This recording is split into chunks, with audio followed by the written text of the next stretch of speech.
Governor Gladys Nyasuna Wanga, Governor whose intellectual capacity is at optimum, Governor whom we always have intellectual fellowship together, a governor who knows the essence and the meaning of what education is and what education can achieve. Thank you very much, Your Excellency, Governor Gladys Wanga. To the Deputy Governor, Homa Bay, the Republic of Homa Bay, His Excellency, Your Excellency, Honorable Magwanga, thank you for being a support system to our Governor, Excellency Gladys Wanga. To the Area Member of Parliament, Dr. Eve Obara, whose intellectual capacity is also at optimum. And when you are doing calculus, you say when you want to get the gradient of our brain cells, at dy dx equals to 0. That gradient becomes optimum. An optima or optima. To the Speaker of Homa Bay County, who is also a great friend of mine, a man who loves his work and deserves being the Speaker. To the Majority Leader, Simba wa County. To the CECs, the Chief Officers, members of County Assembly, Kesha, the principal, of Wangapala Boys, who happen to be the alumni of Kisumu Boys High School, where the intellectual journey began. And I saw that you produced over 350 students direct to the university. Congratulations. For the great job. To ladies and gentlemen who are here, parents who are here, members of the media, boys, hamjambo, vijana tibim, vijana ria, vijana tialala. You know tibim and tialala in the intellectual parlance means that you must pass. So when you say, I will tibimize exams and tialalize books. So you must be at your best, okay? Thank you very much. Before I talk to you, boys to men, because very soon you will be men, okay? Before I talk to you, I would like to invite a few comrades whom we came with, comrades who have something to share, at least comrades who are with me at the university, who have the same experience you had in high school, and who can at least tell you a word that will change your life. And I will give them just a minute each, or 2 minutes each.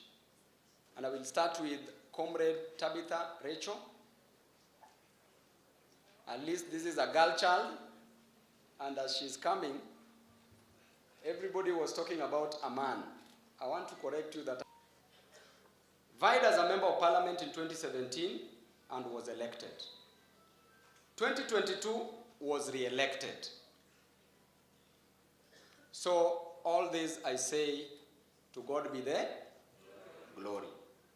So if I remember my history, my story, where I came from, where we were not being raised up, we were given only an opportunity. We were left to grow. Because the only option we had was to sell changa and raise money to help us get basic needs. You who is here with both the parents, you who is here with your brains intact, you can be better than Babu or Owino.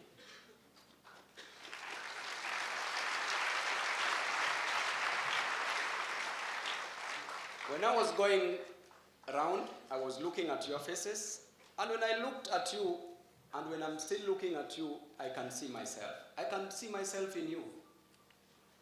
When I looked at your teachers, I could see my teachers in them. When I look at the few parents who are here, I could see my mom who was struggling. It doesn't matter where you came from. What is important is where you are headed as a student. And number one, as a student, success equals sacrifice. Success equals sacrifice. You must sacrifice your time. You must sacrifice your comfort. You must sacrifice to be the best. You must sacrifice that which will inhibit you from achieving what you want to achieve in life. You must sacrifice, and you must be desperate. Desperate to fight for your destiny. Desperate to achieve your goals. Desperate for your dreams. Desperate to pass exams. And in pursuit of knowledge, in pursuit of education, we say education is the key to success.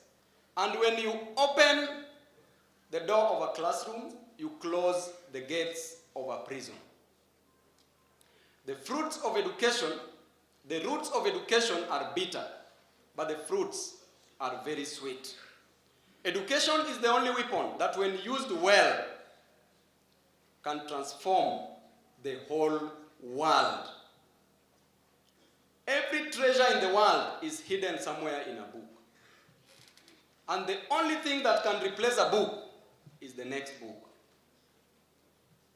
So therefore, when you wake up in the morning, education. In the afternoon, education. In the evening as you sleep, education. And as you pursue education, remember that you must sacrifice. You must sacrifice your time. Time is wasted in seconds. We only have 24 hours in a day. Will you spend these 24 hours looking for a girlfriend, having sex, being on social media, playing around the whole day? And too much work without play also makes Jack a dull boy. So you must only put some time, but not all the time, for the sporting activities, so that you can refreshen your mind. And you will never succeed if you don't sacrifice your time. You will never succeed if you sleep when the world is sleeping. You will never succeed if you wake up when the world is waking up. You will never succeed if you don't wake up at 5 a.m., at 4 a.m. You will never succeed if you don't sleep at 11 p.m. To gain an extraordinary result, you must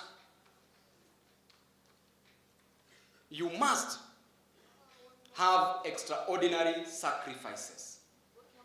So you must sacrifice your time. Number two, your comfort. You fail because you are comfortable. You are comfortably playing throughout. You are comfortably joking around in class. You are comfortably making jokes at others while they are busy reading. You are comfortably saying that your mom and your dad will help you. You are reading, you are learning for yourself, not for your mother, not for your father. It is for your future. So the greatest enemy of success is comfort. Therefore, never be comfortable. Therefore, you must rise and fight for yourself as a student, as the boy child. Thirdly, fear.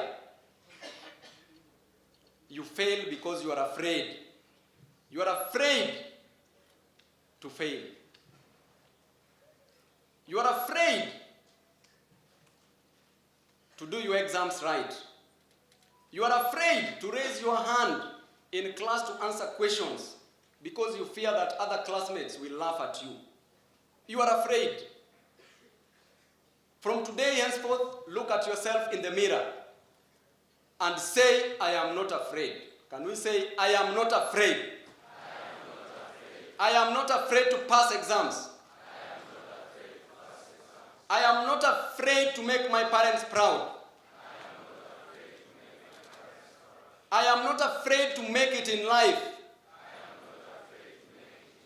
I am not afraid to achieve my destiny. I am not afraid to answer questions. I am not afraid of the teacher. Fear means forget everything and run. Fear also means face everything and rise. Which fear are you going to choose? Which fear are you going to choose? So you must face everything and rise. Otherwise, the challenges that you are running away from will catch up with you. The best student, the best person will face his or her fear. And the solution will always come out. It doesn't matter what type of a solution, but you will get a solution if you face your fears. Number 4, the last person you are, the past self. The trauma that you are having, the bitterness that you are having, the frustrations that you are having, the envy that you are having, the grief that you are having, the jealousy that you are having, the unforgiving spirit that you are having, the loneliness that you are having are called the poisons of life. The poisons of life, if you store them in you, they will start blowing like waffle pancake and they will destroy you. Therefore, you must forget the past self and you must embrace the newer version of you. We say newer levels, newer devils. A newer level, a newer devil. Yesterday's success, today's success might not be tomorrow's success. It can be tomorrow's failure. Therefore, you must be consistent. You must forget about your past self. You must forget about saying that my mom is struggling, my dad is struggling to get you school fees, and focus on books. You must eat books like yams. You must read books. That is where the solution lies. Were it not for education, Babu Owino would not be standing here. Were it not for education, Babu Owino would never be a member of parliament. Were it not for education, Honorable High Excellency Gladys Wanga would not be a governor. Were it not for education, Dr. Ivo Bara would not be here. Were it not for education, the deputy governor and all the leaders who are here, they would not be here today. Therefore, it starts with education, it goes to education, and it ends with education. So comrades, I call you comrades because I'm proud of you and I know that very soon you will join various universities. Please remember that life begins at the university. How will you feel when I felt some years back, when I didn't get what I deserved and what I wanted, but it was God's plan? But how will you feel when all the students, when your friend, when the girlfriend you've been calling and meeting goes to the university and you don't qualify to join a university? How will you feel? Will you, as a student, want your child to be more intelligent than you? That you can't even help them doing homework? Will you want that? Will you want your wife to be more intelligent than you? At least the intelligence will be in tandem. An amalgamation of both of you in future, a husband and a wife, which you will be, must give you the best product of a baby. So therefore, boys, let's embrace education, education, education. And lastly, the teachers. These boys, no matter how much we talk to them, with them, they will never make it without you. These are your children. For a student to make it, the student rule number one, you must love the teacher. The teacher, you must make yourself likable. Then in the morning, I started screaming and hitting the door of the police cell. Then an officer came who was the OCS of Central Police Station, an officer called Mr. Wanyama. Right now he has retired, but a great friend of mine. Actually, he asked me, young man, why are you disturbing us here? And I told him, I have KCSE examinations, biology practicals. So I have to go and do it, otherwise everything will be shattered. I remember him putting me in a Land Cruiser. From Central Police Station to Kisumu Boys is just 3 minutes drive. Went to Kisumu Boys because I couldn't go back home to change. By the time I would be back, exams would be over. Then what did I do? Went, did my exams. Cut the long story short, then we were still selling changa. Passed my examinations, KCSE. Called at the University of Nairobi. At the same time, I got a scholarship to do A-levels at Millennium Academy doing the Cambridge system because of how I performed. Scored 72 points out of 84, which was a big try for me. The first time I remember Honorable Gladys buying a newspaper to check for my name in the whole nation. I looked for my number from number 1 to number 100, I missed. Then I started looking from 100 to 1, I missed. Then I opened another page, checking Nyanza province then. Checked my name. From number 1 to number 100, I missed. Then 100 to 1, and I missed. Then I remember it was drizzling. I was with a friend of mine called Tom Boyer. He was at Agoro Sare. He scored an airplane. At some point when we closed school, I'm the one who was teaching Tom mathematics and chemistry. It was disappointing. Another lady at Kisumu Boys called Sheila Okumu, now a doctor. I was teaching her accounting and physics and maths. Got 84 A's, 84 points. Then I saw tears just roll down my cheeks. Then I said, I'm done again. So before I was called at the University of Nairobi, I was called at Egerton University to do computer science, at Egerton University. Then I had a neighbor who used to drink in our house and said, if you go to Egerton University, you will come back here and you start treating chicken. May his soul rest in peace.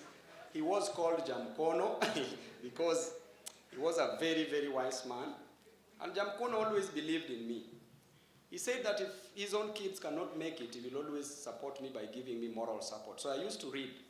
When I was in school, I used to sell changa up to around 2 a.m. because you can't send away clients. So Jamkono just used, after finishing selling, by 2 a.m., started reading books. Jamkono sits with me up to 5 a.m. I drank lots of coffee, and I don't like coffee up to date. I put my legs in cold water. But Jamkono always believed in me, and he told me one thing. Babu, one thing you must never do.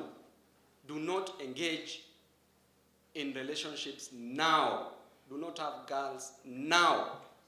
Do not have a girlfriend now. Do not engage in sexual activities now. Go to the university.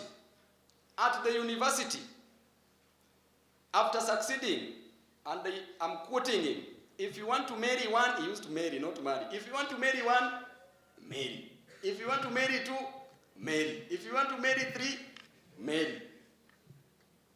So this man saw something in me, and believed in me. So I dropped Egerton. I didn't go to Egerton.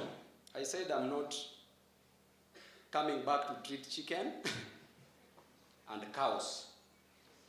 So then I called my cousin called John Omondi, who used to stay in Nairobi.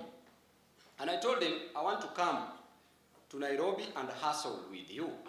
So Mosh said that, but you did well in your KCC. Why don't you just go to the university? I said, no, I'm not going to the university. So Mosh said, okay, come to Nairobi. I went to Nairobi, a place called Satellite, Kabiria. We stayed in one room with Omosh. Omosh had no job, was a security officer, no serious job. We were paying a rent of 1,500 Kenya shillings. And one day Omosh came back with a newspaper in the house. So before I left Kisumu to Nairobi, I told my mom, I'm leaving, I'm going to Nairobi. My mom started crying and said, why are you not going to the university?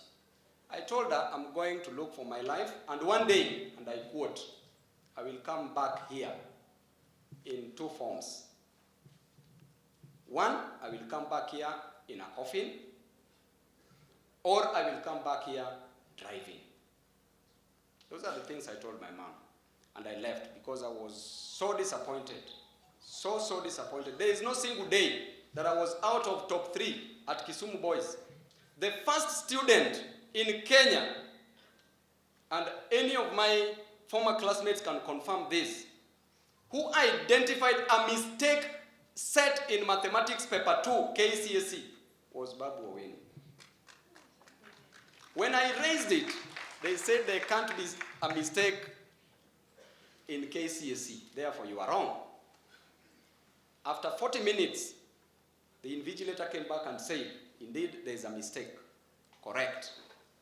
My former schoolmates can clarify that. There is no single day I was out of top 3 in Kisumu Boys, and we were 304 candidates. So I made a decision. So when you are saying that you are learning about decision making in your university, in your various groups, I was so proud of myself because I made a decision that has made me be here today. So went to Satellite. Omosh came with a newspaper one day, looking through the newspaper, reading the newspaper, saw a scholarship being offered at Millennium Academy. Then Omosh was the first person to tell me, why don't you apply here and just waste time there instead of sitting here idling in the house? So I applied for the scholarship at Millennium Academy, was successfully admitted at Millennium Academy. I was the head boy, Millennium Academy, for 2 terms. At Kisumu Boys, I was a student leader for a period of the 4 years that I was at Kisumu Boys.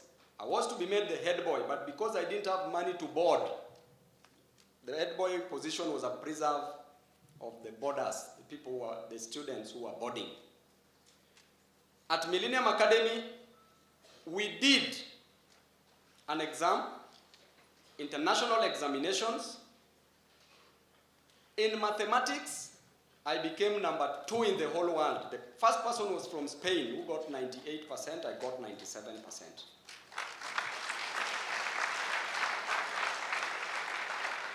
Then with that, my director told me, Babu, I was given a scholarship to do actuarial science at Southampton University in southern London, but I was given 70% scholarship, so I couldn't afford 30%, which was over 2 million Kenya shillings. So my director advised me to pursue actuarial science at the University of Nairobi, where I applied and was successfully admitted. While at Millennium Academy, there's a parent who approached me called Margaret Ron, works with the United Nations. That day I scooped so many prizes for maths, accounts, physics, and chemistry.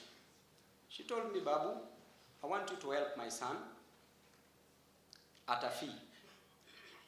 The son was my classmate, is now an engineer in the US Navy, Miss Engineer Larry Rono.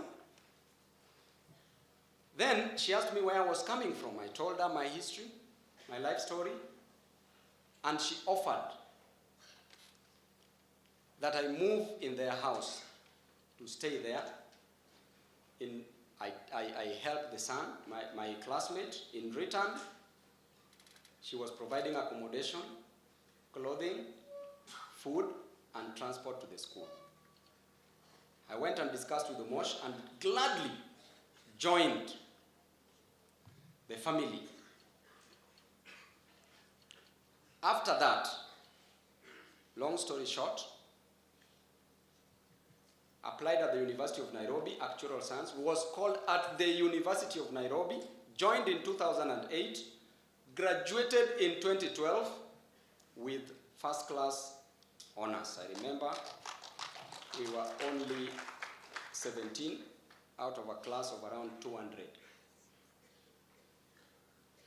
After that, I did my master's in Actuarial Science. After that, I joined School of Law, University of Nairobi, did masters in law.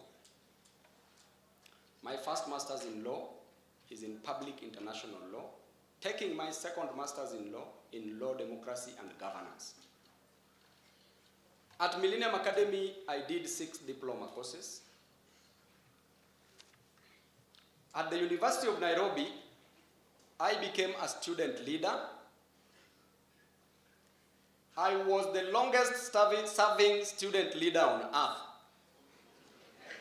They were calling me the Mugabe of the University of Nairobi. But I was elected a record 4 times, for 4 terms. Served as the president of the Kenya Universities Organization and the president of SONU, Students Organization of Nairobi University. Then after that, I knew things are now shaping up. When I joined the university, I knew things were shaping up for the better. Long story short, went to Embakasi East constituency, boys at Homa Bay County, the boys in the whole country, and the students in the whole country, to know that it is possible, to know that there are those who have been at the university, there are those at the university, and you also to tell you that it's possible, that from here where you headed is straight to the university. And the moment you visit the kingdom of university, your life will be 100% changed. So, I would like to recognize the presence of my 2 aunties, and the reason why they are here, they stay around here, so that you know where I came from. They are with you here. Auntie Helen, just stand up and wave. Auntie Monica, stand up and wave. The 2 ladies are sisters to my mother, and they are married here at Homa Bay County. I came with them so that if I tell you my story, you become part of that story. As you engulf it, as you digest it, it becomes part of you. Recognizing the presence of my brother, Geoffrey Ajiki, just wave. Thank you very much. So ladies and gentlemen, and boys, good afternoon once again. I'm Honorable Dr. Babu Owino. I was born and bred in Kisumu, stayed at Nyalenda slums, trying to make ends meet at Nyalenda slums, went to Central Primary School in Kisumu, and in Central Primary School, God blessed me to be a leader. So from class 3 to class 7, I was a prefect. Then in class 7, I was an assistant head boy. Then class 8, I was a head boy. But life was not a bed of roses. Life was not about marrying around. Life was full of challenges. My mother took the responsibility of raising us up. We are 3 in our family, my sister, brother, and I am the last born. Mom resolved the fate of selling changa in Nyalenda slums. You know what changa is? Please don't use it, don't misuse it, and don't abuse it. So don't attempt it. It is not good for you. But that is the only way we could make ends meet. After Dad passed on when we were in class 3. So Mom had to struggle, and during those days, it was the Nyayo era where changa was banned. It was an illicit brew. Policemen could come to our house, get people drinking changa, beat people in the house. So as a child, I grew up with trauma that some of you may be having, frustrations, bitterness, grief, and all the poisons of life. Mom had an opportunity of only getting for us school fees, for our siblings and myself, food to eat, clothes to put on, money for fees. But that wasn't enough, because she could not also perform the role of a man in the house, which she was really trying to do so much. Having struggled that much, seeing my mom being beaten, crying together in the house with our kids, my mom also crying, developed high blood pressure, used to be very sickling a lot. In the midnight, past midnight, we used to carry Mom to the hospital, calling Ngwari. Then there was no motorbike, the boda boda. There was a boda boda called Ngwari, which was a bicycle that was being used to take Mom to the hospital. That is at Russia, famously known as Russia. And growing in that lifestyle, we were left to grow, where at some point, only Mom would be asking in the evening if the kids are back at home. So we used to live like chicken. Not eating chicken, but eating like chicken and eating with chicken. What chicken? Eat. Because chicken was a very prestigious meal. But she did it. When I finished my KCPE examinations, I didn't go to Central Primary School to get my results. I was always in position 3 in primary school. God blessed me with brains, which I believe that God has blessed you with, and I know that you will utilize it well. Because if you leave it to rust, it will multiply you by 0 and raise you to power 0 and get 0. But if well utilized, you will multiply it by infinity and raise it to power infinity and become infinity. When the results came out, Mom went to Central Primary School because she told me to go and get my results, not for fear of failing, but I knew there was no school fees. I knew there was no life after primary school. So what did we do? She went to get the results. Fortunately, I was called at Kisumu Boys High School later on, received a calling letter, but I told Mom that I can't go to high school because I used to see Mom struggling a lot. So Mom called all of us, my sister, my brother, and myself. Then we decided who was to be educated in that family. So the rest of my family members dropped their education in support of myself. And that is why I decided to do several degrees, one for my mother, one for my sister, one for my brother, another one for myself, and I'm also doing for my relatives.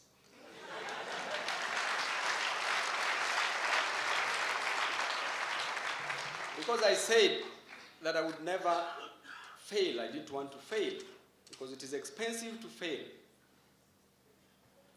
So when I refused to go to high school, Mom called the area chief, called Chief Kabisai, he's still the chief up to now, to talk to me. Because this brilliant young boy has just passed, but he doesn't want to go to high school. So the chief advised me, and I asked the chief one simple question. Do you have the school fees for me to go to high school?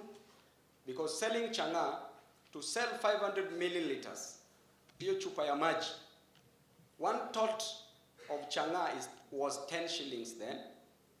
To sell it, you get a total of 500 Kenya shillings. To accumulate the 500 Kenya shillings to the school fee, which was around 15,000 Kenya shillings, was next to impossible. Then I told the chief, if you can get school fees for me, then I will join high school. The chief said, just go to school. I remember clearly his words. And I called him to parliament when I was elected to see where he took me. Because I'd given up in life. So the chief said, just go to school. Don't worry about fee. Leave it to us. Fee will just come. Then after that, we called for a fundraiser. The guest of honor, like the way I've been called here as a chief guest, was very much willing to support us. His donation was 200 Kenya shillings, the highest amount ever that we collected. But so many people came there because they really loved education and wanted me to go to school, because a child belongs to the community. We were helped. I was helped. That's why I'm here to also help you. Were it not for the community, I would not be here. Then, the total amount of money that we raised was 900 Kenya shillings. And you know you can't call for another fundraiser almost immediately, because now people will think that, watu wanataka kuomoka na sisi. So after that, I joined Kisumu Boys High School. I'm one of the few students who had nothing, didn't even carry a Bible to go to school with. I just went. I remember I bought my blazer at the stage. They were selling those second-hand blazers. I bought it at 150 shillings, but I was proud of it because I was the most unique student with it in school. But also the principal of Kisumu Boys High School really did a lot, contributing to my education, because he never used to send me away. He understood me. Did my Form 1, Form 2, Form 3, Form 4, and on the last day, when we were doing KCSE biology practicals, that is when now things were tough again.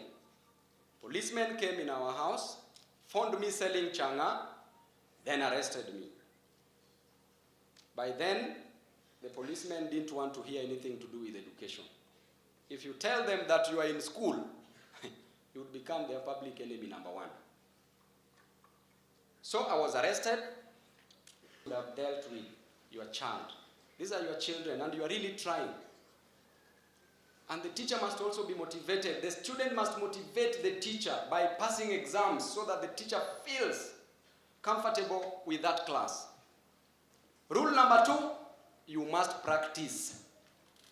As a student, practice makes perfect. We say proper prior preparation prevents poor performance.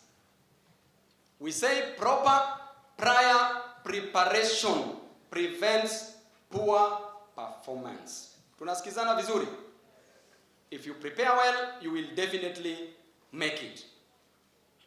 So therefore, after liking the teacher, like that subject. After liking that subject, please practice. Number 4, make sure you befriend a fellow student who understands that subject better. The moment you understand, the moment you befriend that student, they will help you. And for those who are talented, you didn't go to that class knowing. You also knew in the course of learning. So please share knowledge. Please share knowledge. Do not laugh at your classmate. And when you are being laughed at, tell that person to continue laughing. Because you know your journey, you know your destiny, and you know your story. You who are seated here, you are the pride of your parents. You are the only person that your parent wants you to succeed. They are doing a lot, they are going through a lot, selling bogas, selling changa like my mother, going from Jengo, riding a boda boda, just for you. So therefore, do not disappoint them. Last but not least, boys, you are at a stage called puberty. Puberty or adolescent stage. At that stage, you will experience so many emotional changes. Hormones will be conflicting with each other. You will experience physical changes. You will see your shoulders broadening without carrying weight. You will see yourself experiencing a lot on your faces, pimples, appearance, and then you shall feel that you are a man. You will start feeling that you are argumentative. You will start feeling that you know it all. You will start feeling that now you have reached. It is not bad to be in that stage. At some point, we were all there. Even our ladies, they go through the adolescent stage. Us as men, we were there. But how you control yourself, how you control your appetite, how you control your mood will determine, because you are fighting with two things. You are fighting with the stage and you are fighting with education. If you allow one to consume you, you are finished. You may be finished completely, but not completely finished. As you fail, allow yourself to fail. Know what it is to fail. If you must fail, that is. But fail 10 times and rise 11 times, you shall have succeeded. Don't fail 10 times and fail another, the 11th time, you shall have failed. Therefore, at that stage, you must still respect your parents. You must respect the people around you. You must stop this affair. The juice is not worth the squeeze. That girlfriend you are having now, you will not have that girlfriend by the time you are finishing your university. That girlfriend who is having you now will not be with you when you fail your exams, because they will never end up with nor marry an academic orphan. They will never marry an academic dwarf. They will never marry an academic lilywat. They will never marry a person who does not perform. Therefore, as a student in that stage, be respectful, put God first. Always be positive. The Bible says that in the beginning there was the Word, and the Word was with God, and the Word became God. Therefore, whatever comes out of your face, out of your mouth, for the Bible says that when a tongue confesses and the mouth speaketh, so shall it come to happen. Every time when you're experiencing challenges, when you're failing, say, today I've failed, tomorrow I will pass. Today, this challenge is with me, tomorrow I will overcome it. And eventually, you will overcome, because the universe will conspire with the positivity. But if you are negative, you will go down. Today I'm telling you. At that stage, please, you will soon be a man. So I will address you also as a man. And as a man, the responsibility of a man is to provide. You will be required to provide for your wife. You will be required to provide for your children. You will be required to provide for the community. As a man, you must fight as a man. You must never give up. You will always know that it is you. The world revolves around you as a man to provide, because that is what the Bible dictates. That's what the Bible says. And therefore, as a boy, make sure you work hard. As I was going around, somebody said we must work smart. That is what we call balderdash, gibberish, nonsensical. You must work hard. There is no shortcut to the city of victory. You must take the stairs. You must walk the stairs. You must moil. You must toil. You must sweat. There will be gnashing of the teeth. But you must forge forward. If you must fall, do not have a plan B. Do not fall at the back. Fall forward. If you must fall forward, at least you'll be seeing where you are going. If you fall backward, you will never see where you are going. Vijana ria. Vijana ra. Vijana tilim. Vijana tialala. Vijana ha. Vijana me. That's my love for you. Thank you. God bless you.